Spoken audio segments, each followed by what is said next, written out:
twice in your like grade school life, maybe once in 5th grade and once like right before you go to in high school. What is it, 8th grade now?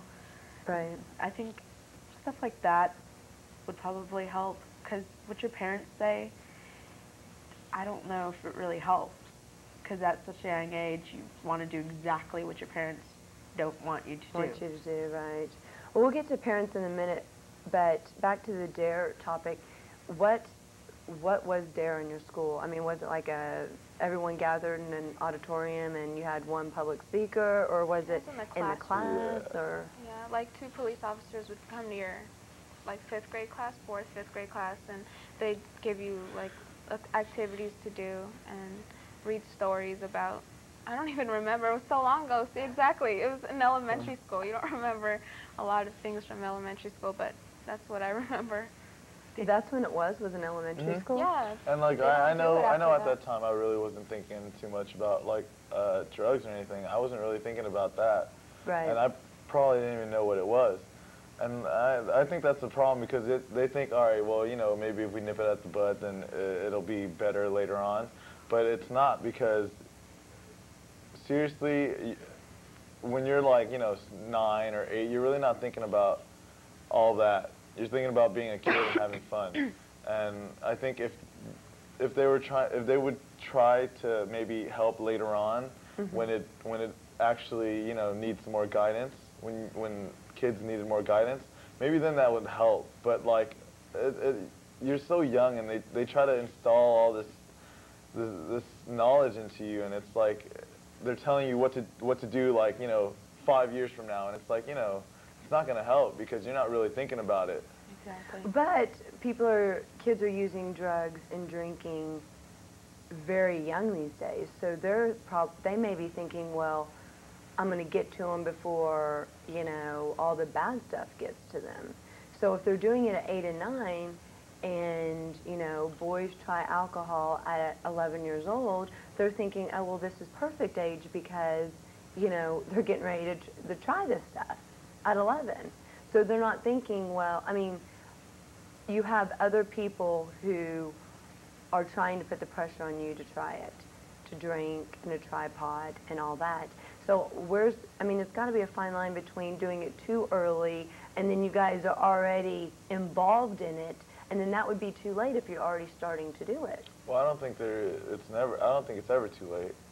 I mean, like, I think it'd be better to do it even if you were already involved, to get help then rather than get help before. Because, I mean, you know, even at 9, you're not thinking about the future.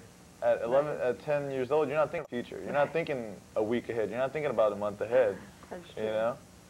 So, I mean, what's the point if you're telling them to do something in a couple years? It's not going to help. I think it has to be at a very poignant time in your life when there's going to be a lot of change, like middle school, when you know you're going to go to high school, and then high school they focus on like college and preparing you for college. Right. And then once you get into college, forget it. But like, I honestly think you need to have it at a time in your life where you know that they're prepared to worry about their future. And really, like you said, 9 years old, you know, your parents, you know, do everything for you. You have no responsibility. They dress you. They tell you, you know. So how are you to like determine what's going to be of your future? So when you were in high school and you had already tried it or whatnot, if somebody would have come to you and said, the DARE officers would have come to you and said, okay, you know, stay off drugs, whatever, would you have even listened? Because at that point you're already so involved in it. I mean, how do you get out of that? Well, you still can't.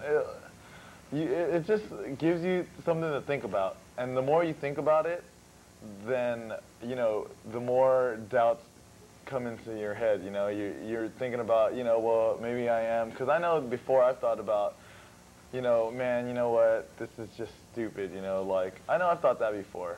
And that, like, and it is because people tell me, you know. It's not because of my own, like, thoughts. People do tell me that, oh, you know, it's stupid, you know, and, like, why do you do it? And, like, obviously I have no answer. Right.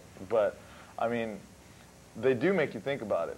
And the more you think about it, then the more you want to seek help and the more you want to stop. Right. So, I mean, it's never too late, but if it's like going to therapy. You don't go to therapy before you have problems, right? Right. You know? That's a good analogy. You're right. So, I mean, it applies, you know? I don't know. So parents say that they talk to their kids about drinking and drugs more than kids say their parents talk to them about this. How is that possible? I think it's because of what your parents say goes through one ear and out the other. And really, the way they say it is usually nagging or yelling, or you want to, like I said, you want to do the opposite of what your parents tell you to do. Right. I think what parents need to do is say, why? You know, don't do this because you will end up like a bum on the street. Mm-hmm. You know, don't do this because you will not be successful in life.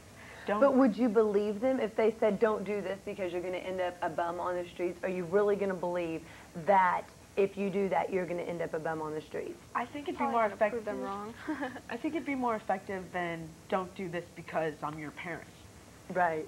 No, I do agree that I can't stand it when a parent, I'm not a parent so I don't know, but I can't stand it when a parent says because I said so or because I'm the mother or I'm the father, because that gives you as a child nothing to go on.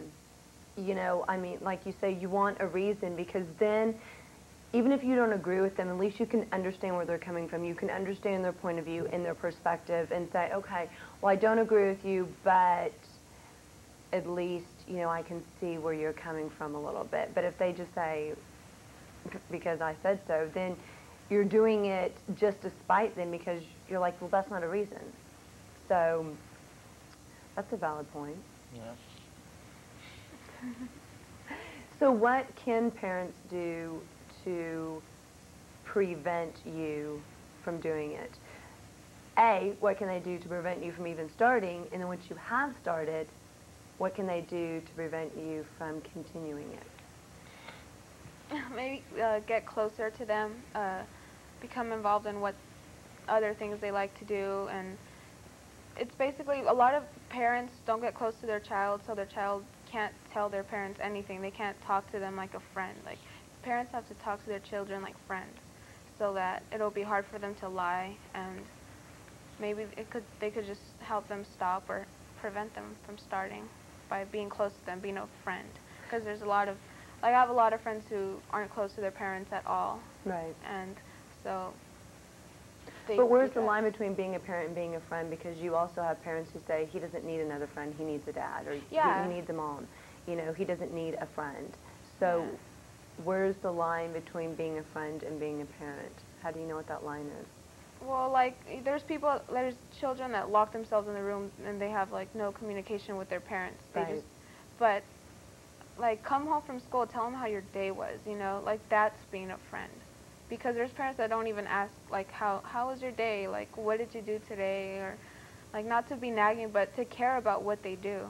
There's Right. parents that don't even ask that, and then they're lost. And then when they get in trouble doing something, then they're surprised, and they're like, what am I going to do with you? And it's like, if you would have been closer, if you would have asked them, you know, then maybe it could have prevented something from happening.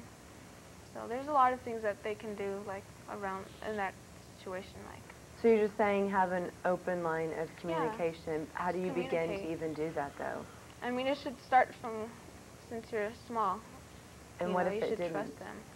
Then start it and try to, I don't know, just have a conversation with them. Tell them, ask them what they want them to do. I don't know. Like Kong says, it's never too late. Right? Yeah. So tell them I made a mistake. It's hard for parents to admit. That's hard. But they should. Parents should say, I made a mistake. I didn't get close to you when I should have, and, like, now I want to start a new relationship with you. Something. But some parents may be saying, well, if my child wants to be close with me, my child will open up. I won't have to ask how their day was. My child will say, oh, well, listen to what I did today, or this is what happened, or so who needs to take the initiative to open that line of communication? Because kids may think it should be the parents may think it should be the kid, and then nothing ever gets solved. It definitely should be the parents. Yeah. I mean, they're the leaders. They're the ones that we, like, I mean, as an angry, you know, pubescent teen,